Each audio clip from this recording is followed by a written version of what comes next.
I'm Tammy. And I'm Cindy, and we're the Hoosier sisters in search of Forrest Fenn's treasure. And today we're going to talk about the 9 clues. And to begin with, Tammy, you want to let us know how Rex is doing? Rex is doing great. He's upstairs on the couch. I do make him get up and do some workout, I just made him help me fold the clothes, fold the laundry, But we're watching movie after movie after movie, binge watching all kind of TV, and so we're jammy bums. Jammy bums. Did I have this shirt on last time we videoed?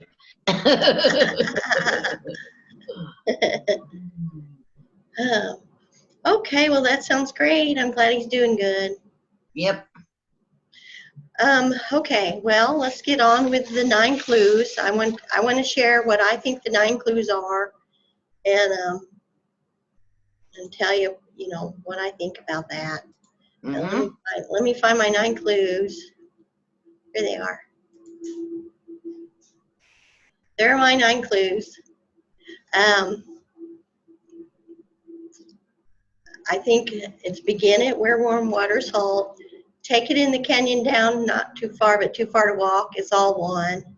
And put him below the home of brown. From there, it's no place for the meek. The end is ever drawing nigh. I think nigh is a clue. And no paddle up your creek. Heavy loads, and then water high, and the blaze look quickly down. That's what I think. And what are yours? Okay. There are mine. Ours are very similar, which is why we make a good team. But my first one is not begin at where warm waters halt. Even though Forrest told us that, I've always said that in there is a big hint, big clue. So my first page is in there. And so I've written what I consider to be in there possibilities there. Okay, so I've got in there. Number 2 is warm waters halt / canyon down. Canyon down is actually what I consider the clue part of it. Okay, so in there, canyon down, below the home of brown. That's a secret. Oh, goodness.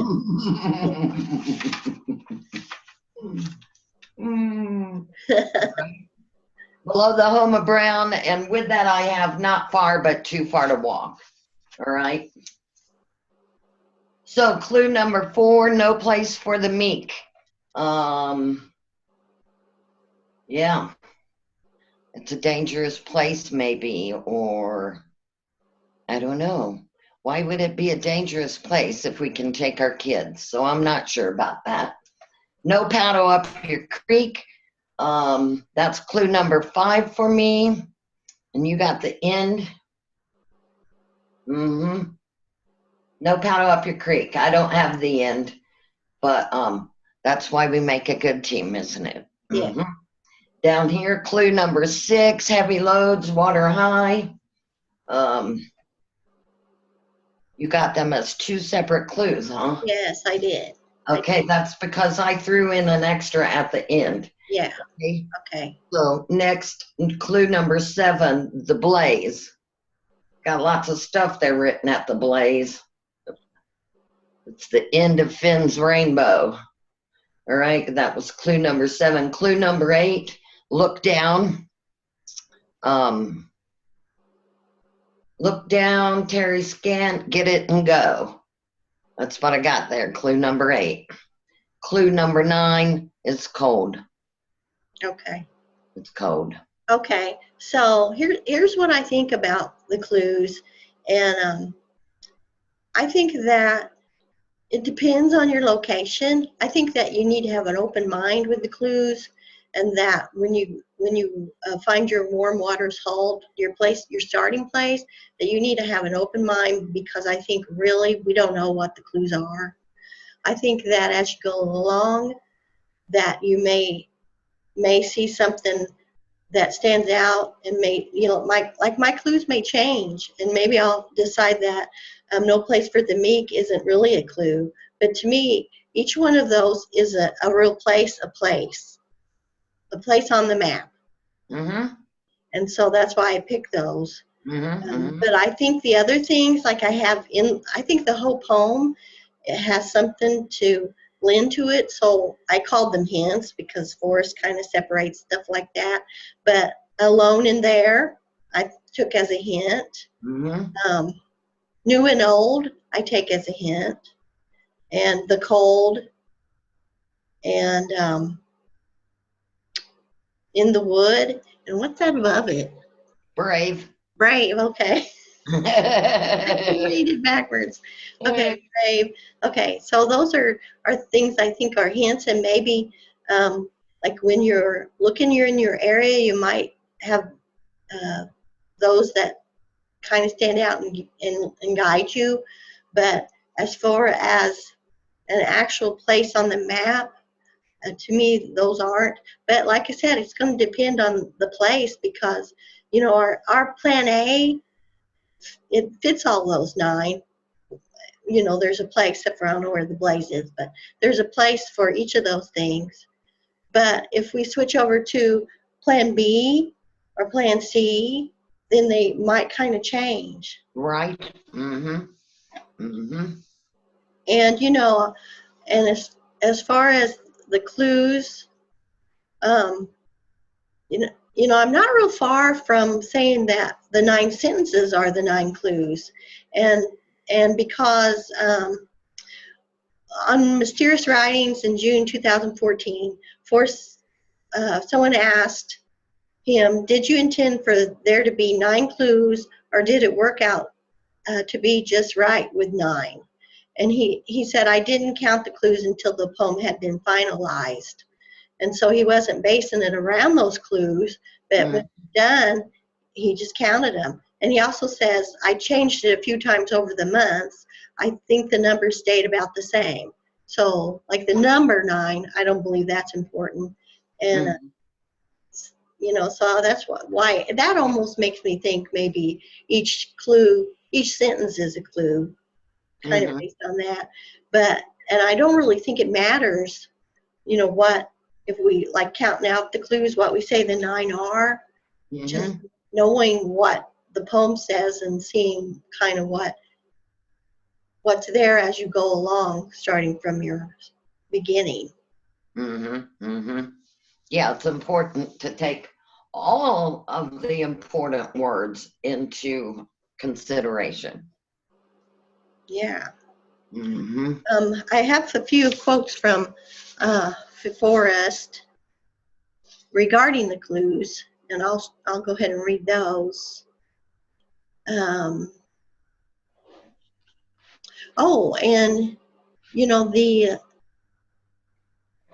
the 6 questions from this year, he mentioned about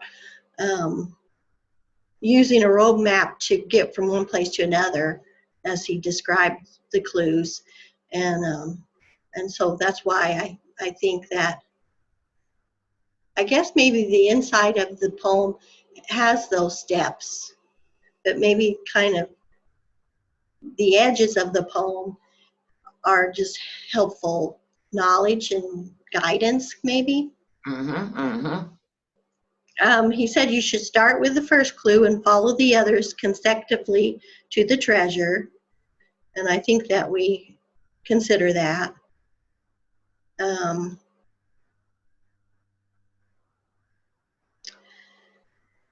He said you're going to have to figure out the clues, decipher what they say, and go right straight to the treasure. Easy for him to say. Yeah, easy for him to say. He said, I don't want to broaden the clues and hints I've written about by pointing them out. What surprises me a little is that nobody, to my uncertain knowledge, has analyzed one important possibility related to the winning soul. So I have no idea what that means, but. Right. because he words things so bizarrely. Like, who even says to my uncertain knowledge? Yeah. Mm-hmm. Yeah, I wonder if he picked those words out on purpose. Mm-hmm. Huh. Yeah, it almost sounds like a double negative, but not. Mm-hmm. Huh. Um, Now, one thing he said was, there are a few words in the poem that are not useful in finding the treasure, but it's risky to discount any of them. So I wouldn't want to exclude anything initially until you Right. find your place, and you have to remember all that information and see what you can come up with as you Yeah. go along. Yeah. At first, you got to use all the words. You got to use all the words. Yeah, You you know, can. and Yeah, throw out some because who knows if it might be one that I just don't want to use. But hey, that was Forrest's favorite clue, you know? yeah, Hmm. yeah. And I get that. That to say that your first clue is in there because maybe that truly is a clue. And although if he's saying the first ones begin at where warm waters hold, maybe that's not exactly what he was saying to us, that's really the first clue and we should discount the whole first stanza. So it's got to be something. Hmm. Hmm. Yeah, and think about this. Even though he tells us begin at where warm waters halt, is that especially where we're going to park the car? Because it's that where he parked his car. Maybe he actually parked his car at the home of Brown, you know? Right. Mm-hmm. Yeah. So hmm. He there was another statement in August 2014. He said, oh no, in May 2017, on the road with Charlie. Um, well, I worked on the poem on and off for a few years because I had to change it. I thought I was going to die.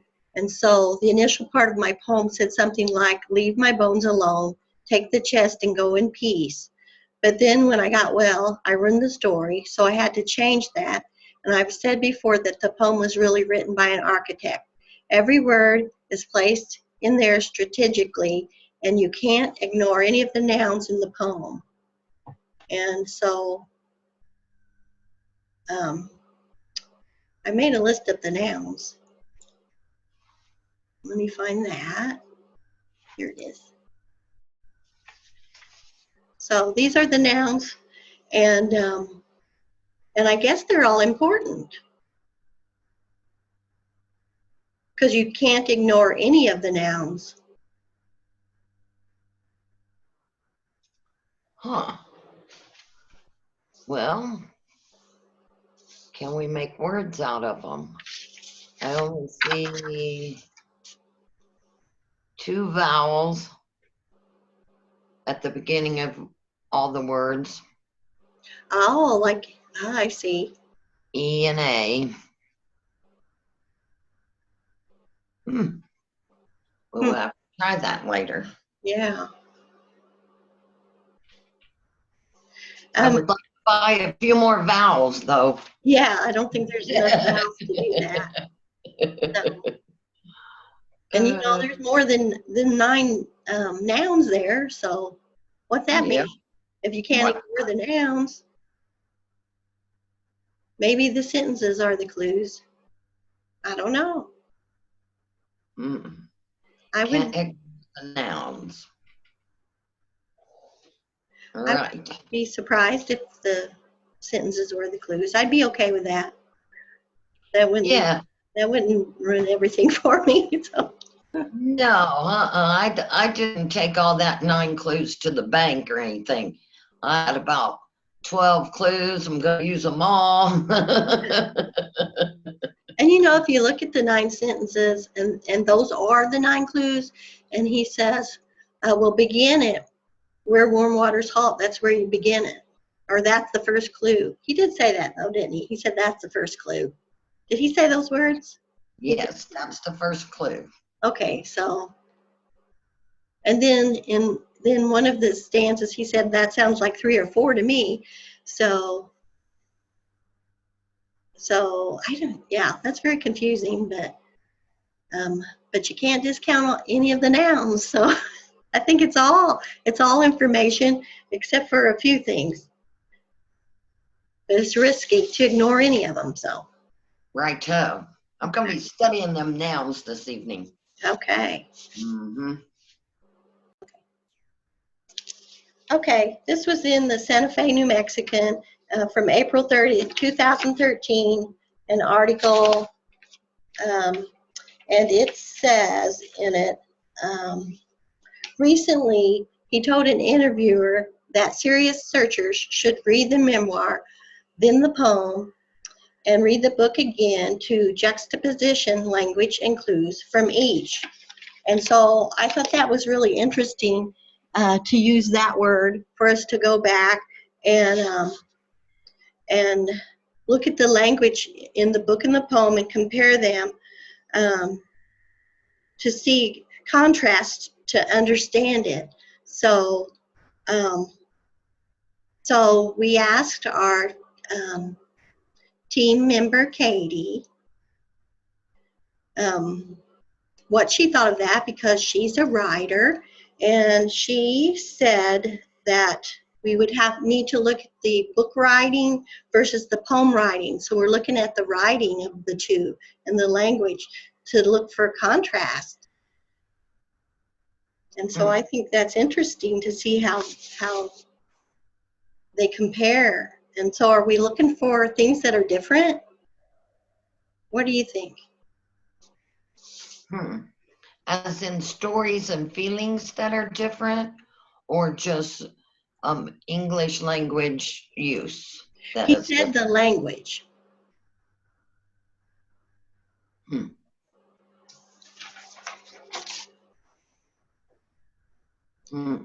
So, and juxtaposition is a literary technique in which 2 or more ideas, places, characters, and their actions are placed side by side in a narrative of a poem for the purpose of developing comparisons and contrast.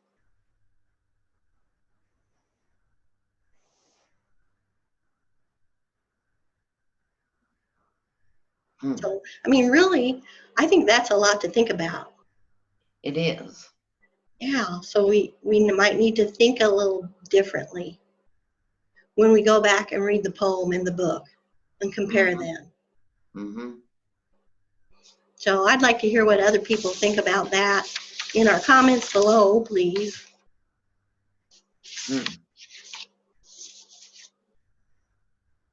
Yeah.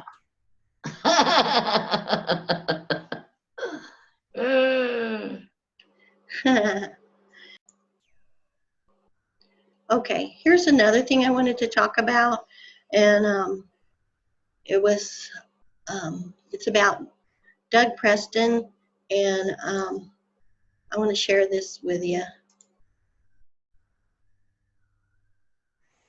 I think this was on The Hint of Riches. Someone shared this picture, but I found it interesting because Doug Preston, who saw the early versions of the poem and said it was too easy, or something like that was said, and then Forrest made it harder, but he went out looking for the treasure in 2015, and he is looking in New Mexico. I just wanted to throw that out there. Yeah, because this is, I guess, from his Facebook where he went out looking.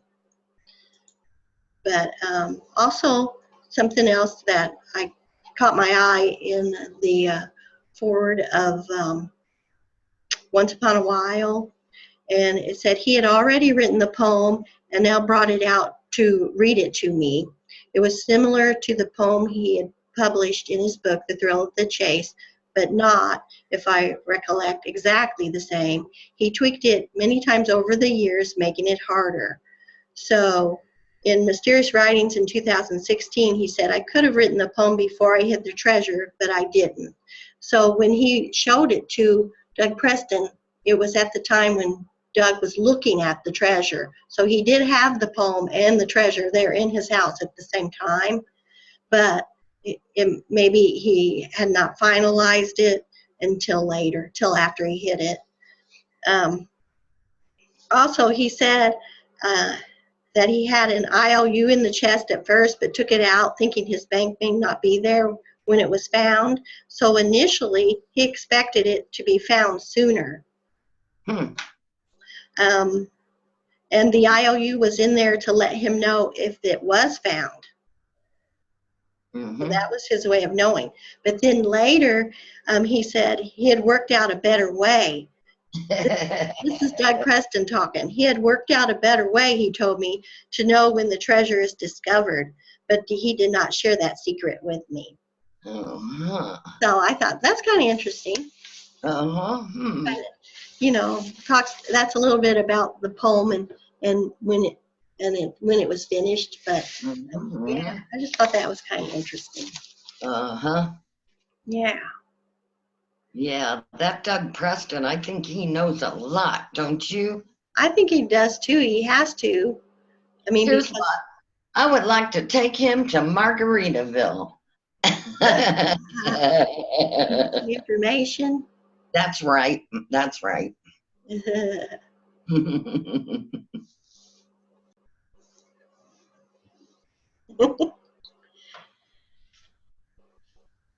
How cool.